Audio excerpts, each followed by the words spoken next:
当一个国家欠钱欠到连公务员工资都发不出，只能靠放水1万亿美元来续命时，这个国家离金融崩塌就只剩下最后一步。是的，最新的爆炸性消息来了。据彭博社9月11日援引知情人士报道，中国政府正在考虑动用高达1万亿美元的金融资源，通过国有银行和政策性银行的贷款，帮地方政府偿还拖欠的巨额债务。听起来是不是很熟悉？对，中国的债务危机又一次用印钱的方式来解决。可问题是，这真能解决吗？地方政府的赖账逻辑，欠钱不是问题，发不出工资才是问题。先看看欠了多少。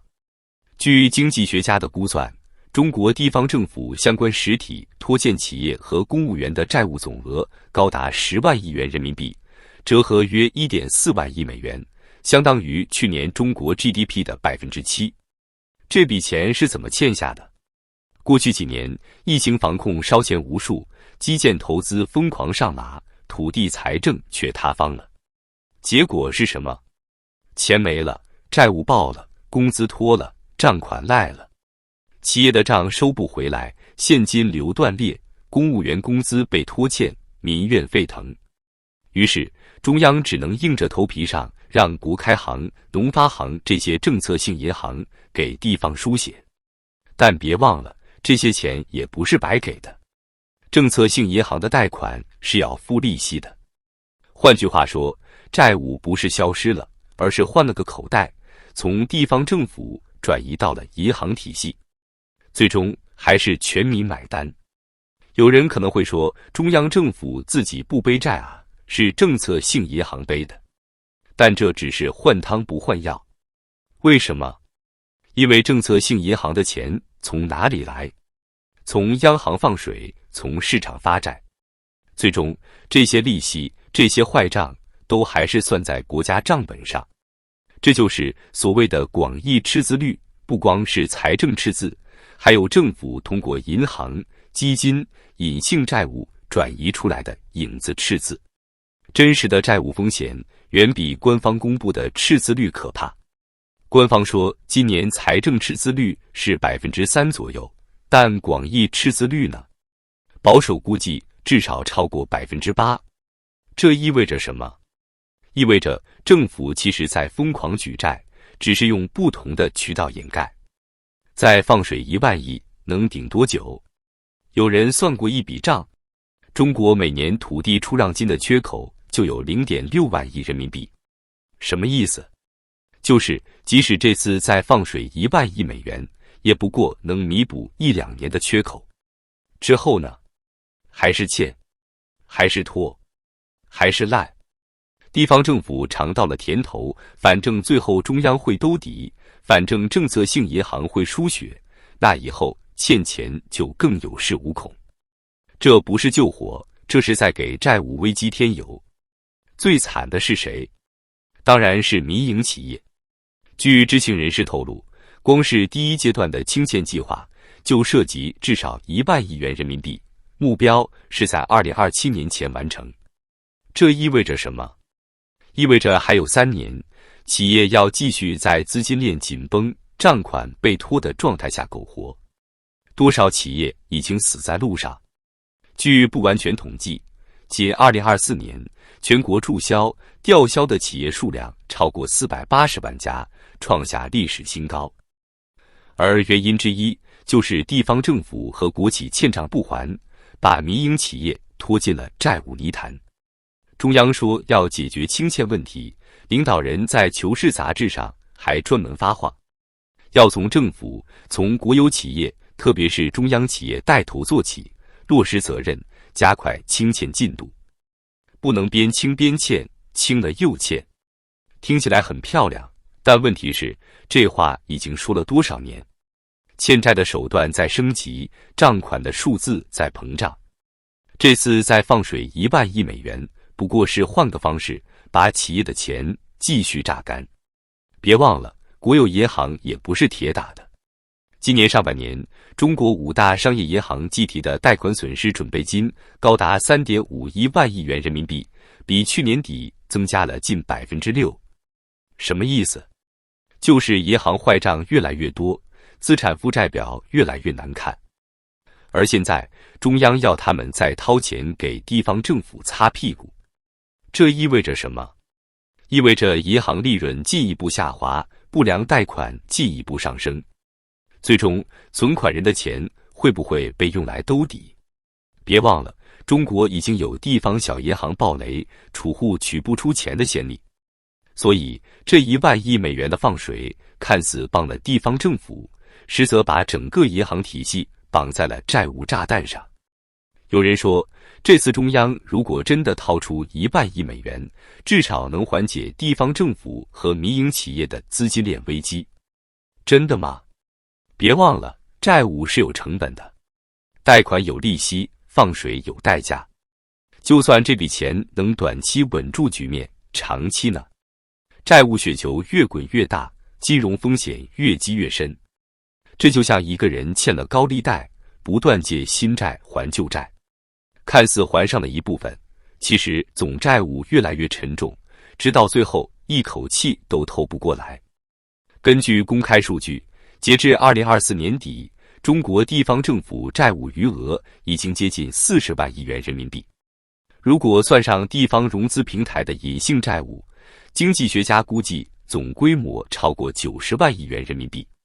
90万亿是什么概念？相当于中国 GDP 的70%以上。这还只是保守估算，因为很多债务是通过城投公司、地方国企打包隐藏的，真实数字恐怕更吓人。当一个国家的地方债务逼近 GDP 总量时，它就不是风险，而是灾难。公务员的工资真的能发出来吗？这次放水的一个重要目标是解决公务员和事业编人员的工资拖欠。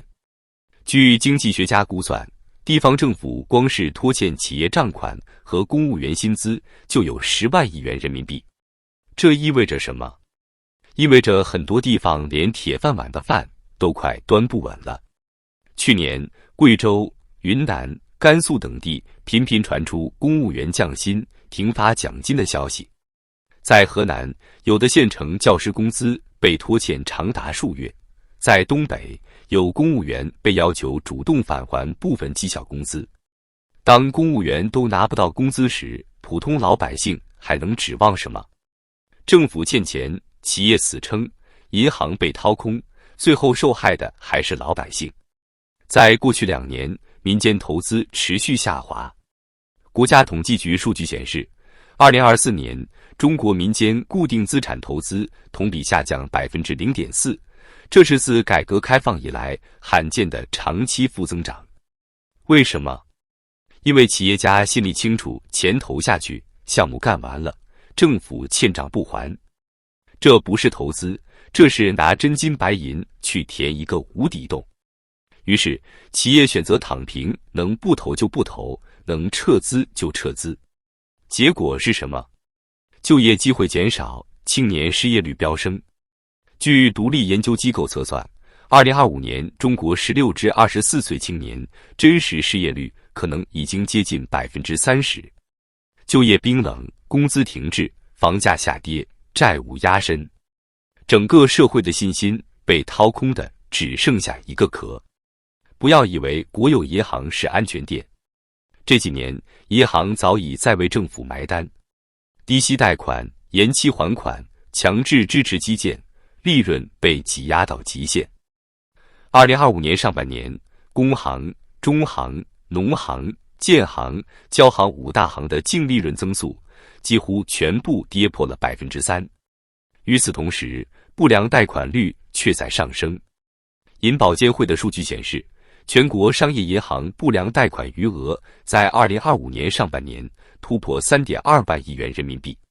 再这样下去，银行的资本金将被不断蚕食，到时候储户的钱还能不能安全取出来？这是很多人心里最大的恐惧。有人会问，中央既然知道风险这么大，为什么还要放水？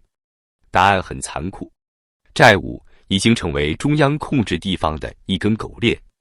你地方欠的钱越多，中央就越能牵制你，因为你没有选择，只能乖乖听命，只拿打了。